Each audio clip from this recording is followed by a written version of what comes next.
Good morning, welcome back to my channel Shobhana dot Biplab. সকলকে জানাই স্বাগত।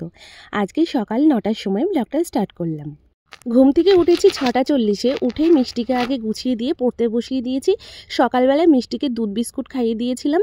তারপরে দিদিমণি পড়াতে আসার পরে আমি বাকি কাজগুলো সেরে নিচ্ছি। ব্লগের শুরুতেই তোমরা দেখতে পেলে সারা ঘরবাড়িতে জামা কাপড় ছড়িয়ে ছিটিয়ে আছে। আসলে কি বলো তো, গতকাল প্রচুর জামা কাপড় কাচা হয়েছিল। এবার সেগুলো না আর ভাঁজ করা হয়নি, তাই আজকে ওগুলোকে সব ভাঁজ করে নিলাম। আজকে যে ব্লগটি দেখছো, এই ব্লগটি কিন্তু গত সোমবারের ব্লগ। মা যথারীতি অনেক দিনই আমাদের বাড়িতে ছিল, তাই আজকের সকালটা শুরু হলো মাকে ছাড়া। গতদিনই মা যথারীতি চলে গেছে বাড়িতে। মানে বাড়িটা যেন কেমন ফাঁকা ফাঁকা লাগছে। মিষ্টিও খুব মন খারাপ করছে, কিন্তু কিছু করার নেই।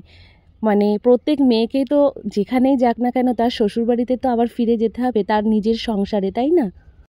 মা আমাদের বাড়ি এতদিন ছিল ঠিকই, কিন্তু কতটা কষ্ট করে মাকে রাখতে হয়েছিল জোর করে, সেটা একমাত্র আমি জানি আর মিষ্টির বাবাই জানে। বাইরের কিছু মানুষ আর বাড়ির কিছু মানুষ হয়তো ভাবতেই পারে বাবা কবে এসেছে, ওর মা দেখো যাচ্ছেই না।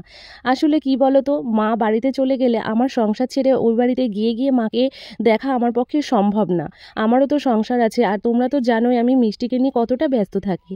সেই জন্য মা যদি আমার কাছে থাকে, বাড়ির সমস্ত দিক দিয়ে দেখেও আমি কিন্তু মাকে নিয়ে এদিক ওদিক যেতে পারি। সেই জন্য মাকে অনেক বুঝিয়ে বললাম, মা তুমি থাকো না একটু কষ্ট করে, তাহলে তোমাকে আমি সব যতটুকু সম্ভব আমি ডাক্তার দেখিয়ে যা যা করার করিয়ে আমি তোমাকে বাড়ি পাঠাতে পারবো, তাহলে আমি একটু নিশ্চিন্তে থাকতে পারবো। এই সব নানান রকম বুঝিয়ে বুঝিয়ে মাকে আমি রেখে দিয়েছিলাম। আজকে থেকে আবার সব কিছু নিজে হাতে করতে হচ্ছে বলে মানে মনটাও যেমন খারাপ লাগছে, একটুখানি না উল্টোপাল্টা হয়ে যাচ্ছে। আসলে কি বলো তো, মা যে কদিন ছিল মা কিন্তু মিষ্টির দিকটা পুরোটাই দেখে নিয়েছিল। আবার তাছাড়াও আমার সংসারেরও অনেক হেল্প করে দিয়েছে আমার শাশুড়ি মার। এবার যথারীতি হঠাৎ করে সব কিছু আবার নিজেকে করতে হচ্ছে। শাশুড়ি মারটা তো শাশুড়ি মা করছেই, ওই জন্য না মানে কেমন একটা উল্টোপাল্টা হয়ে যাচ্ছে। যাই হোক, কিছু তো করার নেই, করতে তো হবে। মা তো আর সবসময় আমার কাছে থাকবে না, আর আমিও অন্য জায়গায় গিয়ে সবসময় থাকবো না। সেই সংসারেই থাকতে হবে, আসতে হবে, এবং সংসারের সমস্ত কাজ বুঝে সুঝে নিজেকেই করতে হবে। আজকে আমাদের পরিবারে যারা প্রথম, তাদের যদি আমাদের ভিডিও ভালো লাগে অবশ্যই করে চ্যানেলটি সাবস্ক্রাইব করে দিও, আর পাশে থাকা বেল আইকনটি টিপে নোটিফিকেশন অল করে দিও। তাহলে প্রত্যেকটি ভিডিও কিন্তু সবার আগে তোমাদের কাছে পৌঁছে যাবে। আর বেশি বেশি করে শেয়ার, লাইক, কমেন্ট করতে ভুলো না কিন্তু বন্ধুরা। মায়ের শরীরে যা যা প্রবলেম আছে, সেই প্রবলেমগুলোর মধ্যে সবথেকে বেশি যে প্রবলেম নিয়ে মা ভুগছে সেটা হচ্ছে একটা চোখে স্ট্রোক হওয়াতে মার চোখটা নষ্ট হয়ে গেছে, আর একটা পায়ের হাঁটু ক্ষয়ে গেছে। এই দুটো বিষয় নিয়ে মার খুব কষ্ট। আর সুগার, থাইরয়েড তো তার সঙ্গে আছেই। তার যথারীতি আমি মাকে বললাম যে আমার যতটুকু সম্ভব পয়সা দিয়ে বলো বা হচ্ছে আমি যতটুকু পারবো তোমাকে ভালো করার চেষ্টা করব। আর তারপরেও যদি না হয় সেটা আমার সাধ্যের বাইরে। মামা শ্বশুরের বৌমা আমার মায়ের হাঁটুর এই সমস্যা শুনে একটা কবিরাজ বাড়ির ঠিকানা দেয়, আর সেখানে নাকি মামা শ্বশুরের শালিকেও নিয়ে গেছিলো, আর ওই শালির বাড়ি আমার বাপের বাড়িরই ওখানে। যাই হোক, ওই কাকিমার নাকি সেরে গেছে। এবার সেই কথা শুনে আমি ভাবলাম যে আমার মাকেও তাহলে ওখানে নিয়ে যায়। আর যেই কবিরাজ বাড়ি ঠিকানাটা দিয়েছে, ওই কবিরাজ বাড়িতে কিন্তু আমার যখন নতুন নতুন বিয়ে হয়েছিল আমার খুব ভয় লাগতো। সেই জন্য পাড়ার লোকেদের মুখে শুনে মিষ্টির বাবা কিন্তু আমাকে নিয়ে গেছিলো। যাই হোক, আমি যখন গেছিলাম তখন কিন্তু যিনি ছিলেন মেন, উনি কিন্তু মারা গেছেন। ওনার ভাইয়ের ছেলে এখন দেখেন। ওখানে পরপর 3 দিন নিয়ে যাওয়া হয়েছে। তারপরে মার রক্তের রিপোর্ট করানো হয়েছিল। রক্তের রিপোর্ট করিয়ে থাইরয়েড, সুগার রিপোর্ট করিয়ে ওনাকে ডাক্তার দেখানো হয়েছিল। থাইরয়েড যথারীতি আজ প্রায় 6 মাস ধরে মার নেই, তবুও ডাক্তারবাবু বলছেন ওষুধ খেতে। সেই কারণে মা ওষুধ খায়। এবার যথারীতি খেতে চায় না মা। তা আমি বলি দেখো, ডাক্তারের থেকে তো আমরা বেশি বুঝি না, ডাক্তারবাবু যখন খেতে বলেছে খাও। কিন্তু এবারে আমি আমার মাকে বলেছি যে তোমার খেতে হবে না, যেই প্রাকৃতিকভাবে যেগুলো খেলে থাইরয়েড কন্ট্রোলে থাকে সেরকম কিছু তুমি খাবে, তারপরে আবার রিপোর্ট করিয়ে ডাক্তারবাবুকে দেখাবে, দেখবে যে রিপোর্টটা কি আসে।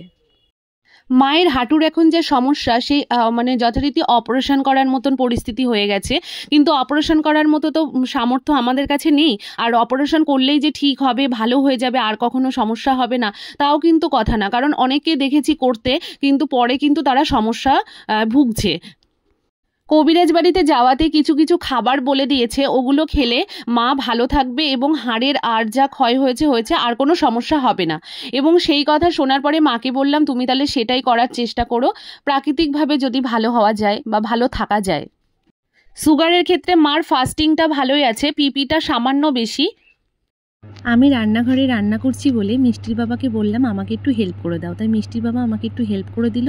আর আমি মাঝে তোমরা দেখতে পেলে মিষ্টিকে আবার খাইয়ে দিচ্ছিলাম, খাইয়ে ওকে গুছিয়ে গাছিয়ে কমপ্লিট করে দিয়েছি। মিষ্টির বাবা ওকে স্কুলে নিয়ে যাবে, কারণ আজকে আমার সোমবার, বাড়িতে পুজো আছে, আবার কাজ তো দেখতে পাচ্ছ প্রচুর কাজ রয়েছে। শাশুড়ি মা বাড়ি নেই, উনি কাজে গেছে। উনি কাজে না গেলেও বেশিরভাগ দিন উনিই রান্না করে। যথারীতি কী বলো তো, আমার তো টাইম মেনটেন করে চলতে হয়। উনি যেমন বাড়িতে থাকে সারাদিন ধরে রান্না করলেও ওনার কোনো সমস্যা হয় না, কেন কোথাও যাওয়ার ব্যাপার থাকে না। আর যেদিন কাজে যায় রান্না করে চলে যায়। উনি রান্না করে চলে গেলে বাড়িতে সমস্ত কাজই পড়ে থাকে। আজকে যথারীতি সমস্ত কাজও রয়েছে, এদিকে আবার আমার শিবের মাথায় জল ঢালতে হবে, না ঢেলে কিছু খেতেও পারবো না, আর তার মধ্যে আবার রান্না। ওই জন্য আজকে একটু বেশি লেট হয়ে যাচ্ছে, তাই মিষ্টির বাবা স্কুলে নিয়ে গেল মিষ্টিকে। আমি রান্না করতে ভীষণ পছন্দ করি, রান্নাটা কোনো কষ্টের বিষয় না, কিন্তু কি বলো তো, রান্নাটা হচ্ছে সময়ের ব্যাপার। আর যথারীতি আমাকে সময়ের সঙ্গে তাল মিলিয়ে চলতে হয়, সেই জন্য অনেক সময় আমার রান্না করা হয় না।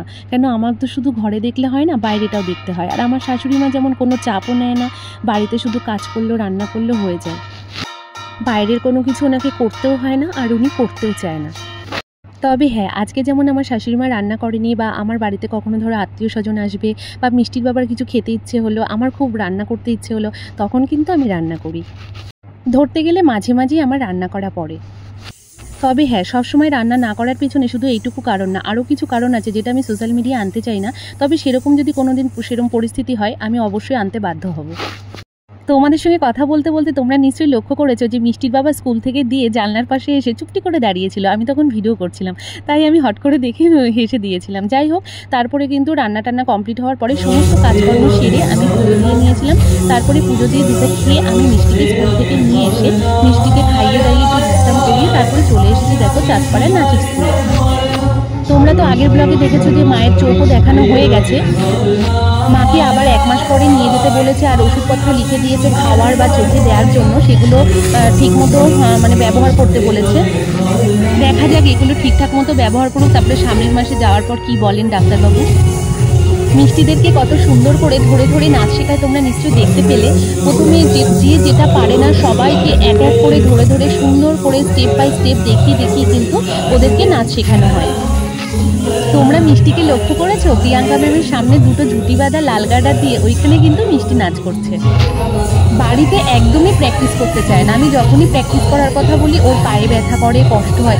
কিন্তু আমি একটা জিনিস দেখেছি, ক্লাসে গিয়ে ঠিক কিন্তু ও স্টেপ বাই স্টেপ করে দেয়। হ্যাঁ, কিছু কিছু জায়গায় পারে না, সেটা ওর নিজেরই জন্য। কেন, আমি বাড়িতে প্র্যাকটিস করাতে চাইলেও ও করতে চায় না, খুব কষ্ট করে ওকে প্র্যাকটিস করাতে হয়। এই দেখো বন্ধুরা, আমরা কিন্তু বাড়িতেও চলে এসেছি। বাড়িতে এসে আমি ড্রেস চেঞ্জ করে নিয়েছি, মিষ্টিকেও ড্রেস চেঞ্জ করে দিয়েছি, আর ওদিকে প্রেশার কুকারে ভাত বসিয়েছি, সেদ্ধ ভাত। আর মিষ্টি দেখো খেলা করছে। আজকের মতো ব্লগটা এই পর্যন্ত, বাই।